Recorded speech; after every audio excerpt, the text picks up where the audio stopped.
Rowdy sheeter ಬಿಕ್ಲು Shiva ಕೊಲೆ ಪ್ರಕರಣಕ್ಕೆ ಸಂಬಂಧಪಟ್ಟಂತೆ ಕೆಆರ್ಪುರಂ ಕ್ಷೇತ್ರದ ಬಿಜೆಪಿ ಶಾಸಕ ಬೈರತಿ ಬಸವರಾಜ್ ಜಾಮೀನು ಅರ್ಜಿ ವಜಾಗೊಂಡಿದೆ. ಇನ್ನು rowdy sheeter Shivaprakash alias Biklu Shiva ಕೊಲೆ ಪ್ರಕರಣದ ಆರೋಪಿಯಾಗಿರುವ ಬೈರತಿ ಬಸವರಾಜ್ ಸಲ್ಲಿಸಿದ ನಿರೀಕ್ಷಣಾ ಜಾಮೀನು ಅರ್ಜಿಯನ್ನ ಇಂದು ಹೈಕೋರ್ಟ್ ವಜಾಗೊಳಿಸಿ ಆದೇಶ ಹೊರಡಿಸಿದ್ದು, ಹಲವು ದಿನಗಳಿಂದ ತಲೆಮರೆಸಿಕೊಂಡಿರುವ ಬೈರತಿ ಬಸವರಾಜ್ಗೆ ಬಂಧನದ ಭೀತಿ ಎದುರಾಗಿದೆ. ಇದೀಗ ಜಾಮೀನು ಅರ್ಜಿ ವಜಾಗೊಂಡಿರುವುದರಿಂದ ಯಾವುದೇ ಸಂದರ್ಭದಲ್ಲಾದರೂ ಬಂಧನವಾಗಬಹುದು. ಸದ್ಯ ಅವರು ವಿದೇಶಕ್ಕೆ ಪರಾರಿಯಾಗಿರುವ ಶಂಕೆ ಹಿನ್ನೆಲೆ ಅವರ ವಿರುದ್ಧ ಲುಕ್ಔಟ್ ನೋಟಿಸ್ ಕೂಡ ಜಾರಿಯಲ್ಲಿದೆ. ರಾಜ್ಯದ ಸಿಐಡಿ ಪೊಲೀಸರು ಹೊರ ರಾಜ್ಯಗಳ ಪೊಲೀಸರ ಜೊತೆಗೂ ಸಂಪರ್ಕ ಸಾಧಿಸಿದ್ದು, ಅವರ ಬಂಧನಕ್ಕಾಗಿ ತಂಡಗಳನ್ನ ರಚಿಸಿ ಕಾರ್ಯಾಚರಣೆ ನಡೆಸುತ್ತಿದ್ದಾರೆ. ಇದರಿಂದ ಯಾವುದೇ ಕ್ಷಣದಲ್ಲಿ ಶಾಸಕರನ್ನ ಬಂಧಿಸುವ ಸಾಧ್ಯತೆ ಇದೆ.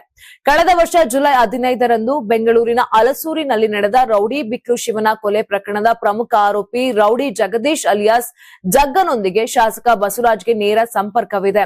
ಬಿಕ್ಲು ಶಿವನ ಹತ್ಯೆಗೂ ಮುನ್ನ 16 ಬಾರಿ ಭೇಟಿ ಮಾಡಿದ್ದಾರೆ. ಶಾಸಕರ ವಿರುದ್ಧ ಕೆಲವು ಪ್ರಮುಖ ಸಾಕ್ಷ್ಯಾಧಾರಗಳು ಲಭ್ಯವಾಗಿದ್ದು, ಅವರನ್ನು ಬಂಧಿಸಿ ವಿಚಾರಣೆ ನಡೆಸಬೇಕಿದೆ ಎಂದು ಸಿಐಡಿ ಮೂಲಗಳು ಹೇಳಿವೆ. ಯಾರಾಗ್ತಾರೆ ಎಂಎಲ್ಎ ಅಭ್ಯರ್ಥಿ 2028 ಶೀಘ್ರದಲ್ಲೇ. ಪ್ರತಿದಿನ ಒಂದೊಂದು ಕ್ಷೇತ್ರದ ಟಿಕೆಟ್ ಆಕಾಂಕ್ಷಿಗಳ ಸಂಪೂರ್ಣ ಮಾಹಿತಿ ಪೊಲಿಟಿಕಲ್ ಜರ್ನಲಿಸ್ಟ್ ಕೆಎಂ ಶಿವಕುಮಾರ್ ಅವರಿಂದ.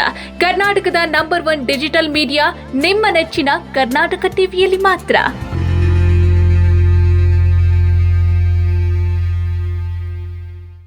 ನೀವು ಸಣ್ಣ ಆಗ್ಬೇಕಲ್ವಾ? ಅದು ಒಂದು ಉತ್ತಮ ಆಹಾರದಿಂದ ಸಣ್ಣ ಆಗ್ಬೇಕಲ್ವಾ? ಪ್ರತಿದಿನ ನಮ್ಮ ಜೀನಿ ಸ್ಲಿಮ್ ನ ಯೂಸ್ ಮಾಡಿ ಯಾವುದೇ ಸೈಡ್ ಎಫೆಕ್ಟ್ ಇಲ್ದಂಗೆ ನೀವು ಸಣ್ಣ ಆಗ್ತೀರಾ.